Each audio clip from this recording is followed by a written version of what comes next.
শনিবার শুরু হতে যাচ্ছে বাংলা নিউজ টিভি। আমি শিউলি মিজান, বাংলা নিউজ টিভির পক্ষ থেকে আপনাদের সবাইকে জানাই আমার আন্তরিক প্রীতি ও শুভেচ্ছা। সুপ্রিয় দর্শক মণ্ডলী, আসসালামু আলাইকুম। বাংলাদেশ নিউজ টিভি লস অ্যাঞ্জেলেসের পক্ষ থেকে আপনাদের সবাইকে জানাচ্ছি স্বাগতম। আমাদের সাথে আছেন জনাব কুদ্দুস খান, ওসামা বিন লাদেন আল কায়দা নেতা, যাকে ধরার জন্য আমেরিকা গত 10 বছর ধরে প্রাণপণ চেষ্টা করছে। গত মের 1 তারিখে পাকিস্তানের অ্যাবোটাবাদ নামে একটি জায়গায় সিল 6 বলে একটি গ্রুপ তাকে সেখানে হত্যা করেছে। এই বিষয়ে কথা বলার জন্য জনাব কুদ্দুস খান আপনাদের সামনে উদ্গ্রীব হয়ে আছেন এবং বস্তুত ফক্স নিউজ মানে সাম্প্রদায়িক শক্তির যে মুখপাত্র আছে মার্কিন যুক্তরাষ্ট্রে ফক্স টিভি, সেখান থেকে বেশ অনেকগুলো তথ্য তিনি নিয়ে আপনাদের সামনে উপস্থাপনের জন্য অস্থির হয়ে আছেন। চলুন শোনা যাক তার ভাষ্য। আচ্ছা, প্রথম কথা হলো seal, navy seal, marine seal সম্বন্ধে কিছু বলা দরকার। They are the best of the best. প্রায় 1 মিলিয়ন সোলজার থেকে মাত্র 50-60 জন রিক্রুট করা হয়। সেটা করা হয়, কিছু লোকের টি সেল আছে যারা সবসময় ঝুঁকিপূর্ণ কাজ আনন্দ পায়, ঝুঁকিপূর্ণ কাজ না থাকলে তারা অস্থির হয়ে যায় নাকি। তাদের স্পেশাল ট্রেনিং দেওয়া হয় এবং লাদেনকে ধরার জন্য এবং যে দুটো যুদ্ধ করতে হয়েছে, একটা আফগানিস্তান দখল করতে হয়েছে, ইরাক দখল করতে, এতে মার্কিন যুক্তরাষ্ট্রের খরচ হয়েছে মোট $1.5 ট্রিলিয়ন। 1 ট্রিলিয়ন মানে 1000 বিলিয়ন, আর 1 বিলিয়ন হচ্ছে 1000 মিলিয়ন। বিশাল অঙ্কের টাকা খরচ করেছে মার্কিন যুক্তরাষ্ট্র। এবং লাদেন 1998 সালে মার্কিন যুক্তরাষ্ট্রের বিরুদ্ধে যুদ্ধ ঘোষণা করেছে। কারণ হচ্ছে মার্কিন যুক্তরাষ্ট্র দীর্ঘদিন যাবৎ মিডল ইস্টের ডিক্টেটরদের সমর্থন দিয়ে আসছে। একটা মজার ব্যাপার হলো কি, যুদ্ধ ডিক্লেয়ার দিয়েছে 1998, আমি যেটা বলেছি, বছর 3 আগে যদি লাদেনকে এইভাবে ধরা হতো, বিশ্বব্যাপী মুসলমানরা একটা প্রচণ্ড আন্দোলনমুখী হতো। কিন্তু লাদেনের জন্মস্থান, অলরেডি লাদেনের জন্মস্থানে একটা ভিন্ন ধারা সৃষ্টি হয়েছে।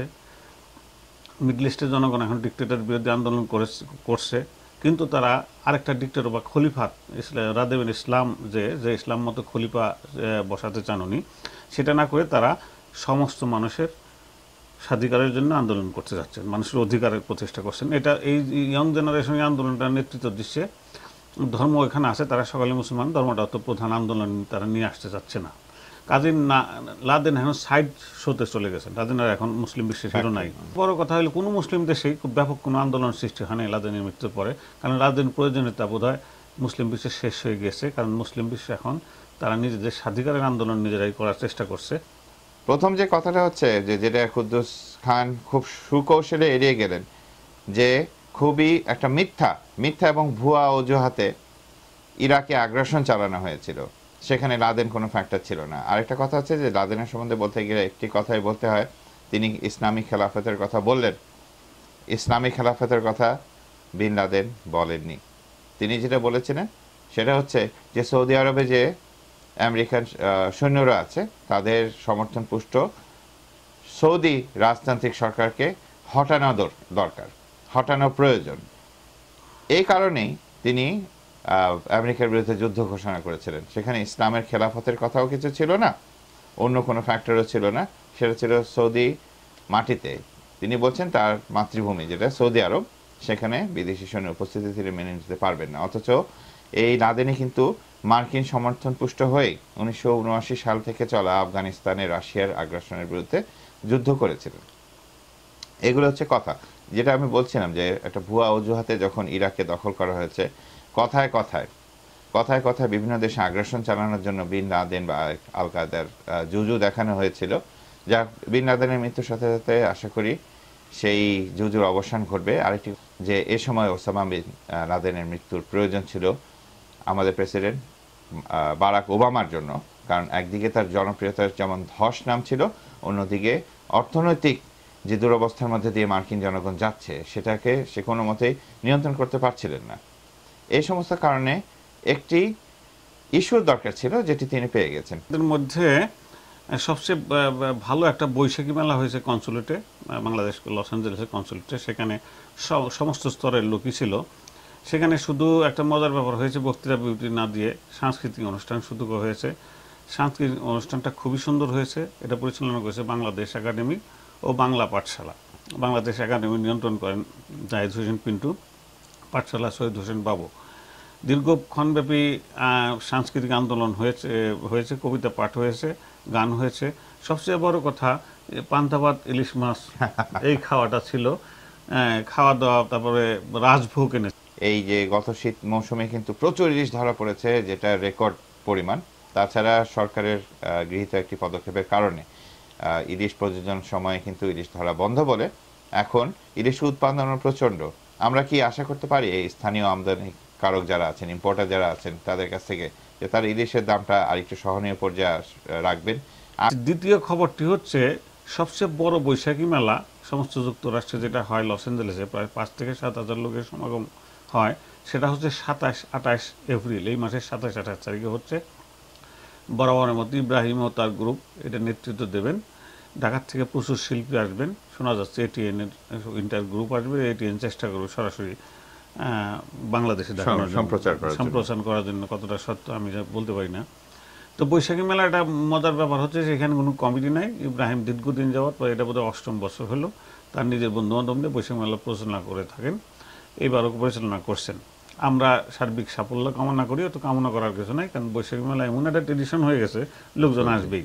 না, এটা কিন্তু জনাব আবুল ইব্রাহিমকে অভিনন্দন জানাতেই হয় যে তিনি যেভাবে অর্গানাইজ করছেন, বেশ সুশৃঙ্খল। আমরা কোনো সময় বিশৃঙ্খলার কোনো খবর পাইনি। কিন্তু খবর হচ্ছে বাপলার ইলেকশন, বাপলার যে বিওটি মানে বোর্ড অফ ট্রাস্টি বসেছিল, তারা জুন মাঝামাঝি নাগাদ ইলেকশন ডেট ঘোষণা করেছেন, ওই সময় ইলেকশন হবে। তো এখানে প্রেসিডেন্ট পদপ্রার্থী নিয়ে বাপলা একটু ক্রাইসিস হচ্ছে, প্রেসিডেন্ট পাওয়া যাচ্ছে না। শামসুদ্দিন মানিক বিনা প্রতিদ্বন্দ্বিতায় প্রেসিডেন্ট হবেন বলে মনে হচ্ছে। প্রেসিডেন্ট মানে এটা বেশ ব্যয়বহুল একটা প্রেসিডেন্ট আর কি, তাকে অ্যাটলিস্ট 10,000 টাকা হাতে নিয়ে নামতে হয়। 40-50 হাজার টাকা বাপলা একটা প্যারেডের জন্য খরচ করে। কাজে সবসময় প্রেসিডেন্টকে 10,000 টাকা লাগে, তো এই টাকাটা অনেকের পক্ষেই জোগাড় করা সম্ভব না, করতে চান না বলে প্রেসিডেন্ট নিয়ে একটা ক্রাইসিস হচ্ছে। তো আচ্ছা, চতুর্থ খবর বা শেষ খবর যেটা হচ্ছে সেটা হলো আমাদের শিউলি মিজানকে আপনারা সকলেই চেনেন, বাংলা টিভির শিউলি মিজান। বাংলা টিভি শুরু হতেই উনি বলতে থাকেন ওপেনিং স্টেটমেন্ট যে সেই শিউলি মিজানের বাসায় আজকে রাত্রে পার্টি আসছে, আপনারা সকলে আসবেন, আমন্ত্রিত। সেটা হলো মাদার্স ডে পার্টি। শিউলি মিজান এবং শাহিন মিজান দুজনই সাংস্কৃতিক মনা লোক, দীর্ঘদিন যাবৎ তারা সাংস্কৃতিক আন্দোলনের সাথে জড়িত। দুজনই নাট্যশিল্পীর সাথে জড়িত ছিলেন, অভিনয় করতেন। সে অভিনয় করতে করতে তাদের ঢাকায় বিয়ে হয়ে গেছে, তারপরে এখানে আসেন। এখানে প্রথম লস অ্যাঞ্জেলেসের নাটক থেকে শুরু করে সাংস্কৃতিক আন্দোলনের যে সমস্ত ধারা আছে, বিশেষ করে বাউল, তাদের সংগঠন আছে বাউল মোস্তফাজ্জামান আব্বাসী সহ অনেক পুরাতন শিল্পী লালন সঙ্গীতের জন্য অনুষ্ঠান করেছেন। তো সেখানে আজকে মাদার্স ডে, তারা 2টা স্টোর কিনে অত্যন্ত ব্যস্ত হয়ে গেছেন, সাংস্কৃতিক আন্দোলন থেকে একটু দূরে সরে গেছেন, কম করেন আর কি। তো যাই হোক, আজকে সেখানে মাদার্স ডে আসছে, আমি যাবো, আপনারা সকলে আমন্ত্রিত। এটা আর কি। সুপ্রিয় দর্শক মণ্ডলী, শুনে স্থানীয় খবর। চলুন চট করে দেখে নেওয়া যাক বাংলাদেশের কিছু খবর হচ্ছে যে বাংলাদেশে যে সংবিধান সংশোধন নিয়ে একটি কমিটি গঠন করা ছিল, যার উপপ্রধান হচ্ছেন বঙ্গবন্ধুকে বাতিলবিদা করবে এখানে না, আমি বলছি সুরঞ্জিত সেনগুপ্ত। সেখানে অনেকে যারা বিশিষ্ট জন আছেন সমাজের, তারা বিভিন্ন রকম ভাবে বলছেন। তবে অবস্থা দৃষ্টে বা পরিচয়ে যা দেখা যাচ্ছে যে সেই বিশিষ্ট জনদের প্রায় সবাই আওয়ামীপন্থী বুদ্ধিজীবী বলে পরিচিত, এবং তারা সেটা অস্বীকার করেন না কোনো সময়। তো তাদের পক্ষ থেকে নিরপেক্ষ কোনো প্রস্তাব আশা করা যায় কিনা, বা এদের ডেকে জাতির সময় নষ্ট করা হলো কিনা, সেটা একটা প্রশ্ন। তবে সবচেয়ে বড় প্রশ্ন হচ্ছে যে যেহেতু এটা সংবিধানের প্রশ্ন, সেখানে কেন এটি গণভোট আয়োজন করে সাধারণ মানুষের মতামত নেওয়া হচ্ছে না? গণভোট আর সংবিধান দুই জিনিস। তো সংবিধান সংশোধন করতে গেলে সাধারণত যুক্তরাষ্ট্রের 50টা স্টেটের সম্মতি লাগে। সেহেতু বিরোধী দলের কমিটির মধ্যে কেউ থাকা বাঞ্ছনীয়, থাকলে ভালো হতে পারত। তারপরে সংশোধন করে আবার গণভোটে দিতে হবে, তা নাহলে জিনিসটা ঠিক হবে না, শুদ্ধ হবে না। অথবা হাসিনাকে রিজাইন করে আবার ইলেকশন দিতে হবে। জনগণের ম্যান্ডেট নিয়েই সংশোধন করা উচিত। আর সুরঞ্জিত সেনগুপ্ত কিন্তু এক কথায় সেটা উড়িয়ে দিয়েছেন যে এখানে গণভোটের কোনো সুযোগ নেই। তারা বলছেন তারা হাইকোর্টের নির্দেশনা অনুযায়ী এই কাজটি করছেন। হাইকোর্ট তো আইন বানায় না, আইনকে রক্ষা করে আর কি। যুক্তরাষ্ট্রের হাইকোর্ট কনস্টিটিউশন তো তৈরি করে না, তারা কনস্টিটিউশনের ব্যাখ্যা দেন। কাজে স্বাভাবিক নিয়ম হচ্ছে যদি আপনারা কনস্টিটিউশন সংশোধন করেন, সংশোধন করার পরে বর্তমানে সরকারের বৈধতা থাকে না, আপনারা সরকার থেকে পদত্যাগ করে আবার নতুন ইলেকশন দেন, অথবা সংশোধন করার আগে বিরোধী দলের সাথে একত্র কথাবার্তা বলে একটা নির্দিষ্ট ঐক্যমত হয়ে একটা গণভোট দিয়ে কনস্টিটিউশন সংশোধন করে।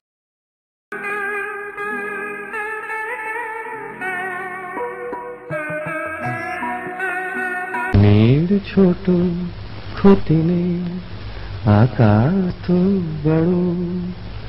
নীড় ছোট ক্ষতি নেই, আকাশ তো বড়। হেমন বলা কামন অজানারা ভানে, চঞ্চল পাখা মেলে ধরো। নীড় ছোট ক্ষতি নেই, আকাশ তো বড়।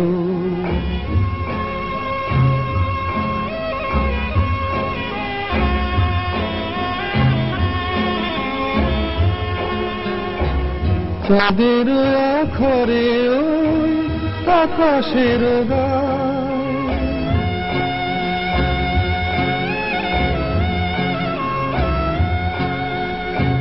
চাঁদের আখরে ওই আকাশের গায়, যেন পালক লেখনি তব প্রেমের কবিতা লিখে যায়।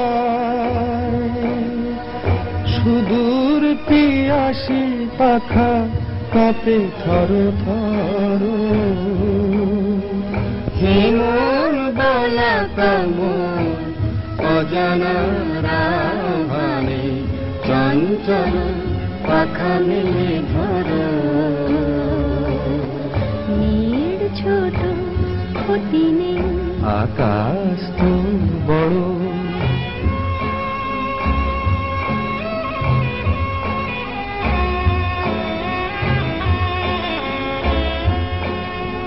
মেঘ রোদ সব বাধা পার হয়ে যায়,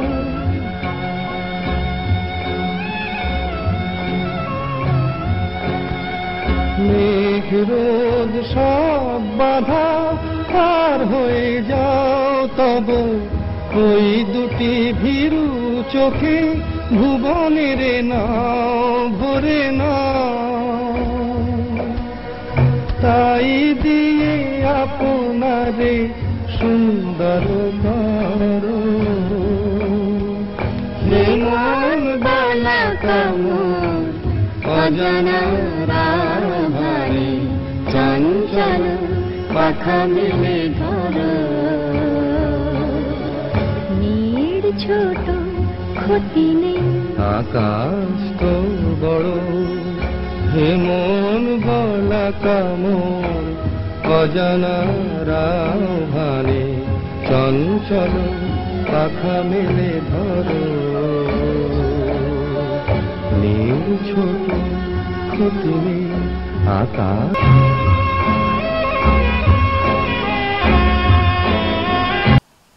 আমি জয়নুল আবিদিন, আসসালামু আলাইকুম।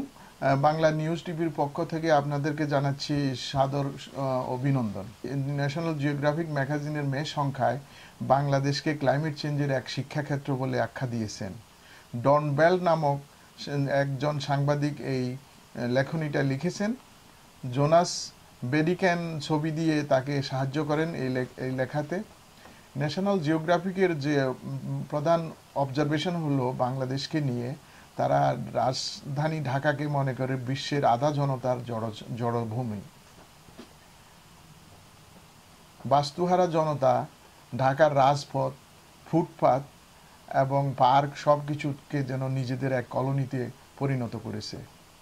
রাস্তার ঘুমন্ত শিশুরা এবং তাদের আসবাবপত্র সকালবেলার যানজটের প্রধান কারণ এবং বাধা। রাজধানী ঢাকা যেন 1.5 কোটি লোকের এক বিশৃঙ্খলা ক্ষেত্র। গ্রামগঞ্জে ঢল উঠেছে ওয়াল টু ওয়াল মানুষের। আগন্ত দশকে বাড়তি সি লেভেল ঢাকা এবং চট্টগ্রামে প্রথমেই আগ্রাসন করবে, খুলনা হবে তারপরে। 2070 সালে বাংলাদেশ বড় শিকার হবে ক্লাইমেট এক্সচেঞ্জের বাড়তি জনতার জন্য। দেশের উত্তরে নদীর বন্যা এবং দক্ষিণে ঘূর্ণিঝড়ের কারণে দৈনিক হাজারো জনতা ঢাকায় ভিড় জমাচ্ছে। অবিশ্বাস্য হলেও এটা সত্যি, বাংলাদেশ ফ্যামিলি প্ল্যানিংয়ের মধ্যে কিছুটা সাফল্য পেয়েছে। জন্মহার যেখানে ছিল 6.6 তা বর্তমানে নেমে এসেছে 2.4, এবং মৃত্যুর হার যেখানে 1000 প্রতি ছিল 100 তা বর্তমানে হয়েছে 43।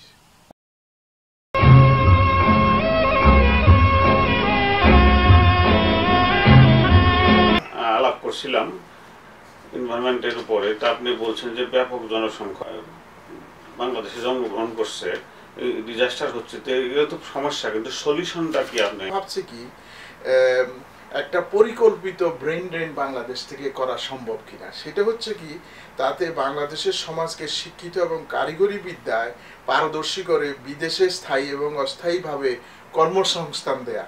বাংলাদেশের জনগণকে সেইভাবে ট্রেনিং দিয়ে যদি সেখানে সংস্থান করা যায়, তাহলে তো সেই একটা বিরাট অংশ লোক সেখানে স্থায়ী। না, আমাদের এখানে প্রশ্ন 20% 25 জনে একজন বাংলাদেশি লোক বিশ্বের প্রায় সকল দেশেই রয়েছে, এবং তারা যে রিমিটেন্স পাঠায় সেটি বাংলাদেশের প্রধান আয় পাঠাতে চায়। হ্যাঁ, ওরা না 20 মিলিয়নের মতো লোক এনি ওয়ান টাইম পাঠানো সম্ভব, এটা হচ্ছে। কিন্তু যে সমস্ত দেশের পাঠাবেন তাদের প্রয়োজনটা কমে যায়, তাদের অর্থনৈতিক অবস্থাটাও কম বেশি হতে পারে। অর্থনীতিটা সম্পূর্ণভাবে অন্য দেশে অর্থনীতির সাথে নির্ভর করতে গেলে তাদের অর্থনীতির সাথে আমাদের গাঁটছাড়া হবে, তাদের দেশে খারাপ হলে আমাদের দেশে খারাপ হবে, সেই জাতীয় কোনো সমস্যা হতে পারে। এখন অর্থনীতিটা এমন বা বিশ্বটা এমন যে ইন্টারলিঙ্ক, এটা আমেরিকারও ইচ্ছা না যে মানে এটা মানে কোনো করে ইচ্ছা থাকলেও সম্ভব না ইয়ে করা। আচ্ছা, বর্তমানে দেখেন কুল অঞ্চলের জনগণ ধান উৎপাদনের বদলায় চিংড়ি চাষে ব্যস্ত তারা। হ্যাঁ, এর প্রধান কারণ কুল অঞ্চলের লবণ পানির আগ্রাসন। লবণ পানিতে কোনো ধান হয় না, কিন্তু চিংড়ি চাষের জন্য এটা অত্যন্ত উপযোগী। আর চিংড়ি চাষের আয়টা ধানের আয়ের বহুগুণ। একজন লোক 60 বছর বয়সে 60 বার তার বাসভূমি বদলিয়েছে এবং 7 ছেলে মেয়ের পিতা হয়েছে। এক বেলাও সে না খেয়ে থেকেছে তার জীবন। ভাঙানো হয়, ফসল হয় না, এইভাবেই তো জীবন শুরু হয়েছে আসলে। কিন্তু তাদের জীবন কিন্তু সেখানে থামছে না। বসতি কিন্তু মানব বসতি কিন্তু অনেক পরে হয়েছে আসলে, ওইভাবেই মানুষ বনে জঙ্গলে ঘুরে বেড়াইতো।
আশা নিরাশায় তুমি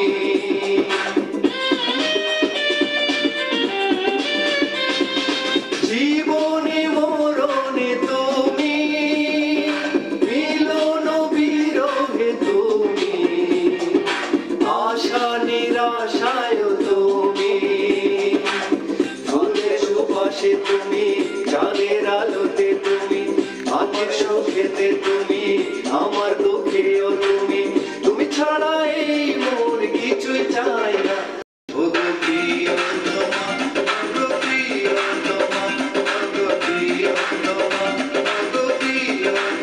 উদ্দিন মানিক, রয়্যাল লিগেল গ্রুপের চিফ অ্যাডমিনিস্ট্রেটিভ অফিসার।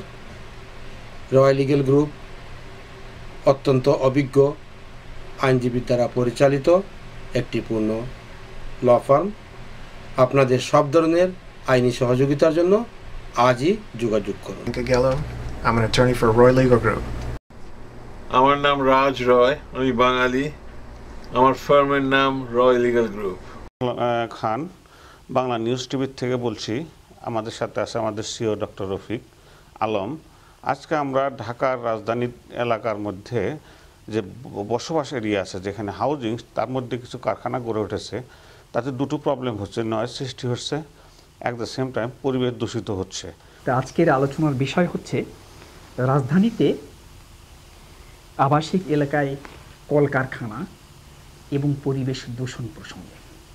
তো বাংলাদেশের রাজধানী ঢাকাতে প্রায় 2.5 লক্ষ ছোট বড় মিলিয়ে কারখানা রয়েছে এবং গুদাম তার মধ্যে সংকলিত।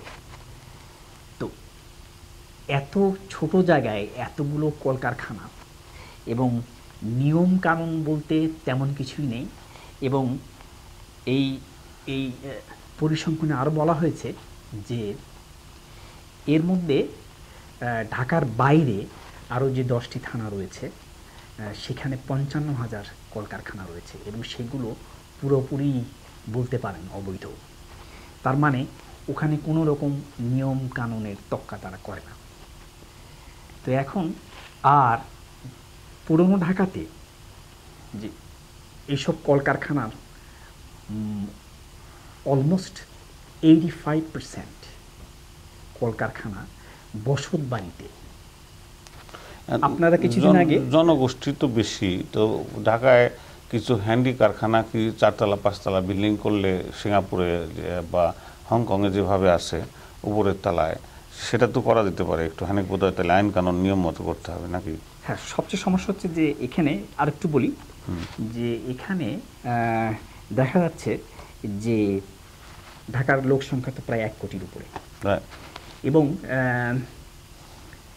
এই সরকার অলরেডি একটা ডিসিশন নিয়েছে যে যে কারখানাগুলো কেমিক্যাল মেনলি এবং কেমিক্যাল গুদামগুলো যেগুলো খুবই বিপজ্জনক সেগুলিকে সরিয়ে ফেলা হবে। তো কেরানীগঞ্জ এবং কামরাঙ্গি চর বলে একটা, কামরাঙ্গি চরটা আমি চিনি। হ্যাঁ, কি বলে চামড়ার গুদাম, চামড়ার কারখানা, ওখানে এসব জিনিস সরানো হচ্ছে। তবে প্রবলেম হলো যে সাধারণত কারখানা করতে গিয়ে 3টা পারমিশন লাগে। একটা হচ্ছে যে পরিবেশ অধিদপ্তর থেকে একটা পারমিশন, 2 নম্বর পারমিশন লাগে দমকল বিভাগ থেকে, 3 নম্বর পারমিশন লাগে সিটি কর্পোরেশন থেকে। তো এটা বেশ বাংলাদেশে এটা শুনলে মনে হয় 3টা স্টেপ, কিন্তু বাংলাদেশে এই ধরনের পারমিশন করতে গেলে প্রায় বছর 2 চলে যায়, যার ফলে অনেক ছোট ছোট কারখানার মালিকরা এটা করতে চান না। কারণ যেটা করা উচিত আর কি, আমাদের তো সিদ্ধান্ত তো হয়েছেই, তবে এই বাংলাদেশের সমস্যা হচ্ছে, আমাদের সমস্যা হচ্ছে যে সিদ্ধান্তের পরে আর কিছু হয় না। তার কারণ যে প্রশাসন দুর্নীতিপরায়ণ এবং পুলিশ বিচার বিভাগ এখন সব জায়গায় দুর্নীতি ছড়িয়ে পড়েছে, যার ফলে কোনো কিছু ইমপ্লিমেন্ট করতে গেলে সেটা সম্ভব না। এখানে সিটি কোড এনফোর্সমেন্ট ডিভিশন দরকার, পুলিশের এটা একটা আলাদা সেল থাকতে হবে এবং তারা শুধু এই সিটি কোড যারা ইমপ্লিমেন্ট করবে না তাদের পানিশমেন্ট বা ধরে নিয়ে তাদের কোর্টে হাজির করা। তো এটা আমাদের একটা সরকারের প্রতি একটা অনুরোধ, তবে আগামীতে শোনার জন্য অনুরোধ রইল। ধন্যবাদ, খুদা হাফেজ। প্রিয় দর্শক, আমরা এখানে শেষ করছি।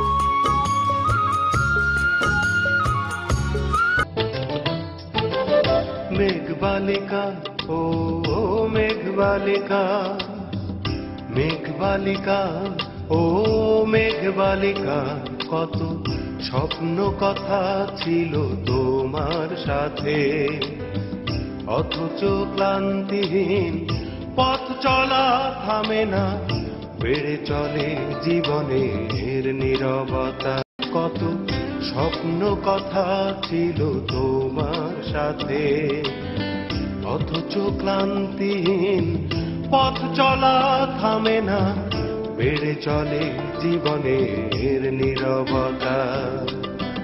মেঘবালিকা ও মেঘবালিকা,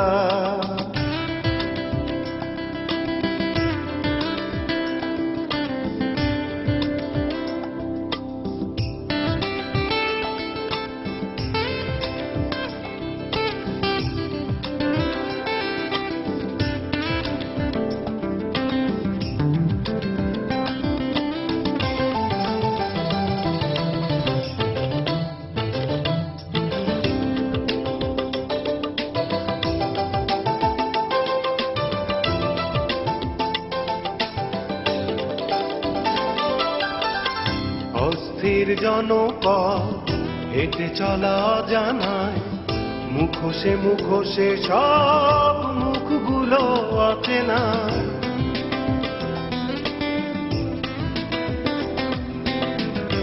অস্থির জনপদ হেঁটে চলা জানায়, মুখোশে মুখোশে সব মুখগুলো অচেনা, সীমানা পেরোনো পা খুঁজে ফেরে সীমানা, জীবন কুড়িয়ে নেয় ঝিনুক ব্যথা।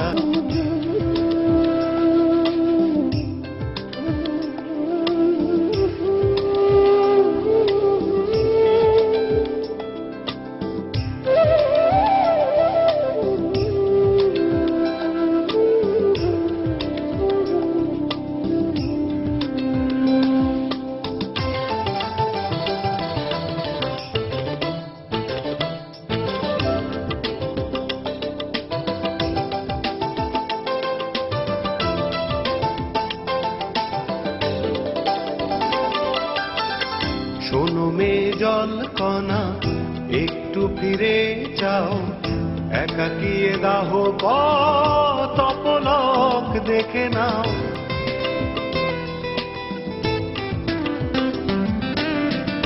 দেখে নাও প্রহরে প্রহরে কাঁধে। আজ এখানেই বিদায় নিতে হচ্ছে, আগামীতে অনুষ্ঠান দেখার আমন্ত্রণ রইল। সেই পর্যন্ত আপনারা সুস্থ থাকুন, সুন্দর থাকুন। আমি মায়া আলম, বাংলা নিউজ টিভি।